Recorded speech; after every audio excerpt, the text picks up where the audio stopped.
उत्तर पुण्यातील लाखन गावात अवकाळी पावसामुळे प्रचंड नुकसान झालेलं आहे। मल्चिंग पेपर ठिबक सिंचनावरती लावलेल्या वालवड पिकाचं अतोनात नुकसान झालेलं आहे।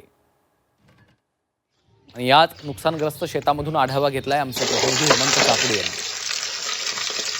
आंबेगाव तालुक्याच्या लाखनगाव परिसराला गारपिटीसह वादळी वाऱ्याच्या पावसाने झोडपल्याने शेतीमालाचं प्रचंड असं नुकसान झालेलं आहे।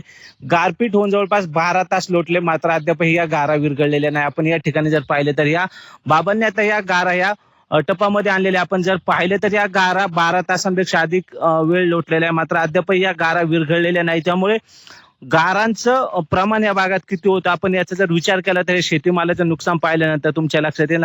मी आता सध्या या ठिकाणी शेतकऱ्यांनी वालवड जे काय तरकारी पीक होतं ते लावलं होतं ठिबक सिंचन मल्चिंग पेपरवरती, मात्र एवढ्या मोठ्या प्रमाणात या ठिकाणी गारपिटीचा पाऊस झाला आणि हे गारपिटीच्या पावसामध्ये हे पूर्णपणे जे काय मल्चिंग पेपर होतं ते पूर्णपणे कागद तुटलेलं आहे। तर जे काय वालवड होते नुकतेच उगून आले त्याचे शेंडे तुटलेले आहेत, माना मोडून हे करतात, हे पीक पूर्णपणे नष्ट झालेली परिस्थिती सध्या या परिसरात असल्याने शेतकऱ्यांचं अतोनात नुकसान झालेलं। आपल्या सोबत बोलण्यासाठी शेतकरी आहेत। बाबा काय सांगाल, काय परिस्थिती आहे सध्या? काय आता परिस्थिती सांगायचंय, पार मार्केट एक तर बाजार भाव नाही आणि त्याच्यात ही नुकसान म्हटल्यावर शेतकऱ्यांनी मग जगावा का मरावा हे असं प्रश्न आता राहिलाय झालाय। जो काही शेतकऱ्यांनी मोठ्या मेहनतीने शेतीमाल केला होता तो माल खरं तर गारपिटीने झोडपल्याने शेतीमालाचं प्रचंड असं नुकसान झाल्याने शेतकरी खरं तर हातबल झाला आहे।